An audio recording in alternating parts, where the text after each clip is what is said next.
If you're making these sun care mistakes, you could be causing major damage to your skin. Hey skin enthusiasts, Dr. Afton Cobb here, board certified dermatologist and Mohs surgeon. Today I'm talking to you about the biggest sun care mistakes that I see in the community and within my patients. We all know sun protection is important for prevention of aging and for prevention of skin cancers. But there's also a lot of misinformation there about what to do for sun protection, when you need to do it. That's why I'm making this video, to stop you from making these same sun care mistakes. Before we dive into it, make sure to hit the subscribe button so you can join my YouTube community. So without further ado, I'm going to get into the most common sun care mistakes that you may be making, and hopefully you can avoid them so you can have nice, healthy, glowing skin. Mistake number 1, drum roll please.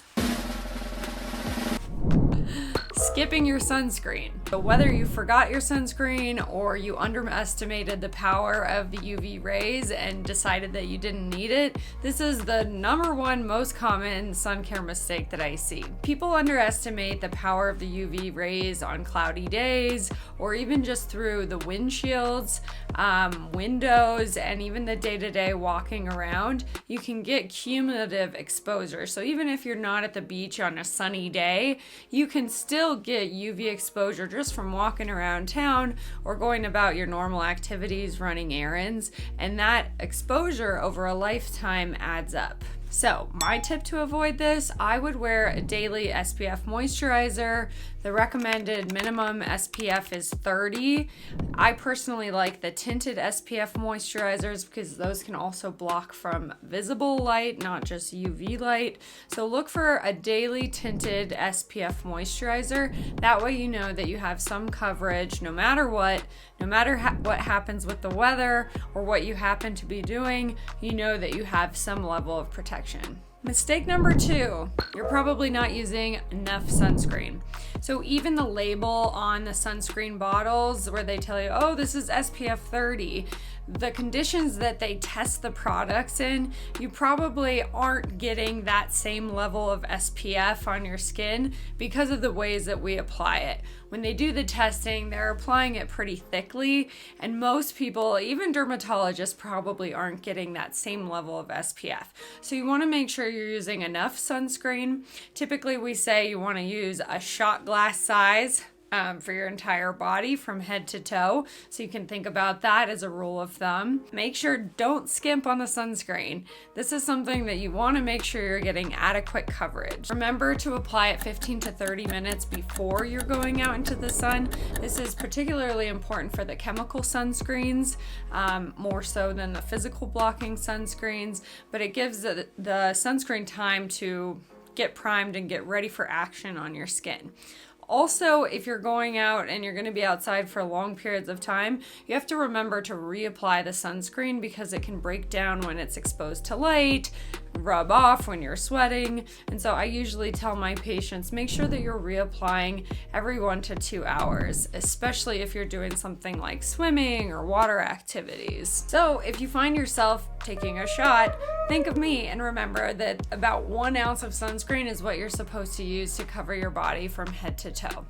Taking shots of sunscreen is not recommended. Mistake number 3, overlooking certain areas when you're doing your sun protection. I can't tell you how many patients I see that get skin cancers right up here along the hairline, and I'm convinced it's because when we put sunscreen on, we aren't fully rubbing it up to the top. A lot of people just kind of put it on like this, so make sure you're rubbing up to your hairline. Make sure you get the lateral sides of the face.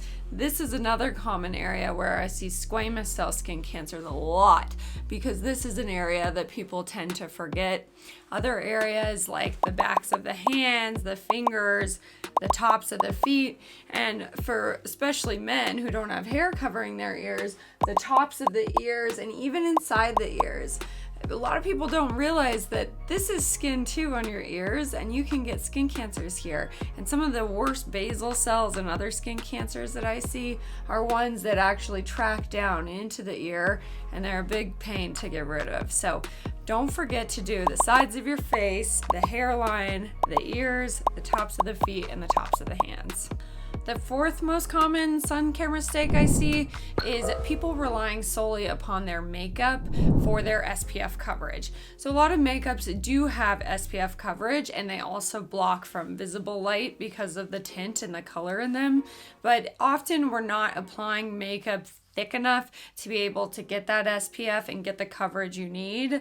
And so it's really important to put sunscreen on first, so you can use like a lightweight SPF moisturizer to get the full coverage, and then put on the makeup afterward. I really like the lightweight sunscreen brushes and powders that you can use to reapply throughout the day to touch up and add in, but make sure that you have some base layer of sunscreen under that as well. Mistake number 5, not wearing sun protective clothing. This is something that I'm telling my patients all day, every day in Jackson Hole, because a lot of people are out recreating for long periods of time, and there's just no way that they could reapply their sunscreen every 1 to 2 hours like you need to. So my go-to is sun protective clothing. You can get really cute layers now these days that are lightweight, they're breathable, they're moisture wicking, and they're good coverage for your skin. You can relax. You don't have to be worried about, am I burning? Is the sunscreen working? Do I have to reapply? You can just enjoy whatever you're doing, have your clothing on, make it look cute, make it look fashionable, and just rock it. I also like this option of sun protective clothing for people who have any concerns about sunscreen. That way, when you wear sun protective clothing, you can just focus on using sunscreen on the exposed areas like the backs of your hands, your neck and chest, and your face. And you're using it in a much smaller surface area than you would if you're having to cover your whole body head to toe. Mistake numero 6, using expired sunscreen. Make sure you look at the label on your sunscreen. Sunscreen does expire. Typically, your safest bet is to make sure you're not using expired sunscreen at all. If it's a little bit expired, could you probably get away with it? Yeah, sure, but you may not be getting the full SPF that's stated on the bottle. The other thing you want to think about is if that sunscreen has been sitting in the heat or the sun, it can also break down and be less effective. So those are things to consider. Sunscreens with zinc and titanium tend to be a little bit more stable, so you might get a little bit more wear out of those because they're physical blocking sunscreens. They just kind of sit there on the skin. But definitely, if you have an expired sunscreen, I would consider throwing it out and just getting a new one. You don't want to risk it and get a burn or risk getting a skin cancer because you were trying to use sun protection and then it was just expired. The next mistake that sometimes people make is thinking that they need to spend a lot more money on a much higher SPF rating. The thing is that the higher you go in SPF, you only get a little bit more percentage in protection, and we're talking around like 97% versus 98%.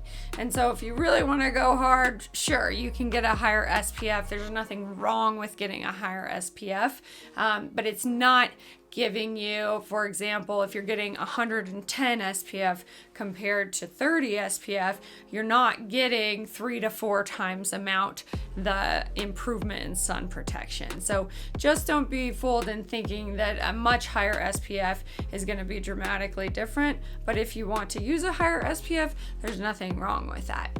The minimum recommended SPF is 30. I usually tell my patients to go for at least 50, and that's because, like I alluded to before, in the ways that we're applying sunscreen, we're probably not getting the full SPF that's labeled on the bottle. That's what it was tested at in much thicker layers. Mistake number 8, using tanning beds.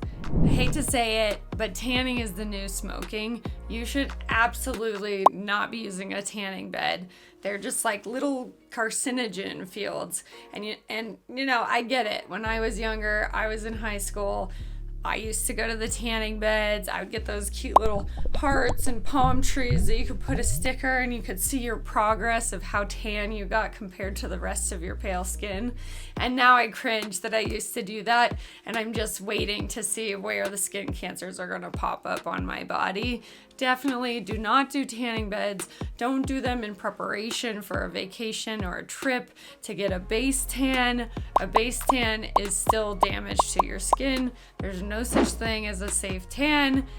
Please be healthy. Please don't go into the tanning beds. Tell all your friends, do not go into the tanning beds. Mistake number 9. So that would be not avoiding peak sun hours to do your activities. And by that, I mean usually the hours between 10 to 2 or 10 to 4 are the highest UV rays. And that's the time when you're most likely to get more damage, more burn. And so if you can, try and plan your activities around those hours. For example, if you're someone who likes to go on long runs, try and do it in the morning. You'll be a lot safer if you're going at that time rather than the peak of the day, which I don't know why someone would want to go running during the heat of the day anyway, but you should try and avoid it if you can. Mistake number 10, the grand finale. And for that, I'm going to say not finding the sunscreen that's right for you and giving up on sun protection. There's a lot of people who have problems with, oh, sunscreen's too greasy. I don't like the feeling. It makes my face burn. I heard that it was bad for you. There's all these reasons that people come up with to not use sunscreen. And the trick is to just find the right sunscreen that's good for you. There's a lot of options these days for more lightweight sunscreens. Those are often in like gel formulations, which can be really nice, particularly for men with hairy arms or for people who don't like the sensation of like creams. The gel type formulations can be really nice for that. For some people, they can actually get allergies and irritation from chemical sunscreens, and for those people, I recommend looking for a zinc or titanium sunscreen. Those are going to be far less likely to cause irritation. Sometimes preservatives and fragrances in the sunscreens can also cause skin irritation, so part of it is just trying to find what the right sunscreen is for you. For people who have concerns about sunscreen, there's lots of information to be said about that, and I will do another video purely focusing on that. Hopefully at this point in the video, you've learned something new. Maybe some of the things hit a little close to home and you realized you weren't doing something the correct way, but that's what this is all about. If you had any new epiphanies or any new questions, feel free to drop them in the comments below. I'd love to answer questions and use your questions to deliver more content on what you think would be interesting. Hopefully by giving you this information, you can prevent skin cancers, prevent aging. I see patients all the time who come in with skin cancers, and the most common thing they say is, I wish I did a better job protecting my skin when I was younger. So whatever phase of life you're in, it always helps to do sun protection. Even if you're 90 years old, it's still helpful to do sun protection. It's not the damage has already been done type situation. It's always a good intervention point to do better with sun protection. And if you like this video, share it with your friends, hit the like button, subscribe to my channel, and let me know what else you'd like to know.